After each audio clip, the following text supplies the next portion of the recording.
Hi folks, welcome back to the Heroclix Syndicate. I apologize for the incredibly long delay since the last content video. I know I've been periodically uploading gameplay, but it's been probably almost a year since a video where we're actually doing something of sustenance and explaining or talking about anything. And it's just school got busy and things happen, so I apologize. But enough of that. Today I'm going to be going over a ruling about the Mimic after Origins. Shout out Joe Harris and his win. I think Colossus with the Destroyer armor is absolutely disgusting. And, I hate to see more Colossus in the meta, but it is what it is, right? But the Mimic ruling in particular, we have to look at the rule of occupancy.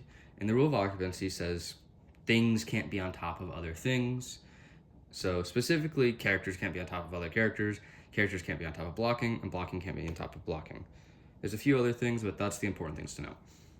So if you're able to create a situation where your opponent attempting to summon the Mimic would create an illegal situation and violate the rule of occupancy, they cannot choose to do so because the Mimic is a May and you can't willingly choose to violate the rule of occupancy.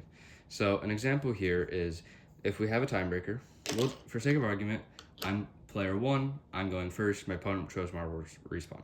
1, 2, 3, 4. We create a timebreaker, it moves to here. I, reverse flash player, go 1, 2, 3, 4.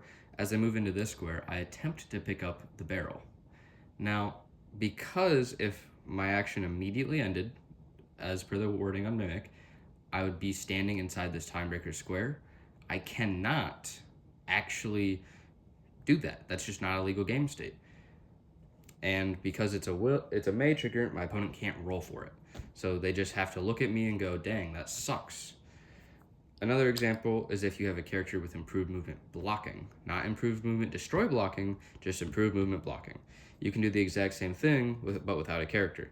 You go 1, 2, 3, 4, put reverse flash there, grab the barrel, run back.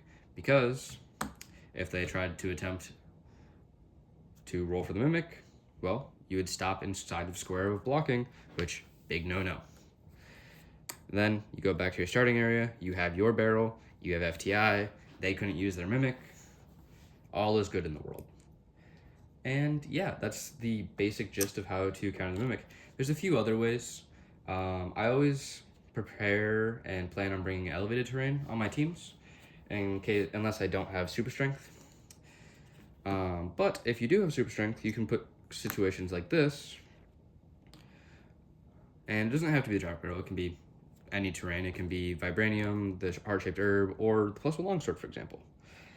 But if you go 1, 2, 3, 4, 5, now instead of me ending my movement immediately on top of the timebreaker and that being illegal, my movement is not actually violating anything, but the Mimic would be violating because the only adjacent square to me while I'm on this elevated terrain is this timebreaker square.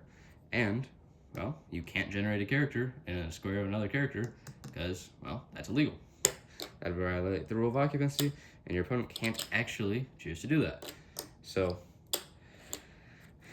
well, you may be wondering, what does this actually do? And it allows for a pretty safe way to pick up your terrain on turns 1 and turn 2, and even later in the game if you're able to position it, but it's easiest during turn 1. It's much better for player 1 than it is for player 2 because player 2 could still just have their terrain destroyed by player 1. Who's to say, really? It doesn't actually allow you to pick up your opponent's terrain, which is slightly unfortunate, but it is up to your opponent whether or not they would want to allow reverse flash, in this example, to pick this up. Now, if they do summon the Mimic, well, their barrel gets KO'd. And reverse flash does, kind of just exist now, but depending on the team, you can always cannon event him, and now they can't do anything about it, and you just have 5 points. Which, pretty good scenario to me. So that's how you counter the Mimic. Let me know. Do you guys think the Mimic is still playable, or do you think he's not worth a sideline spot now?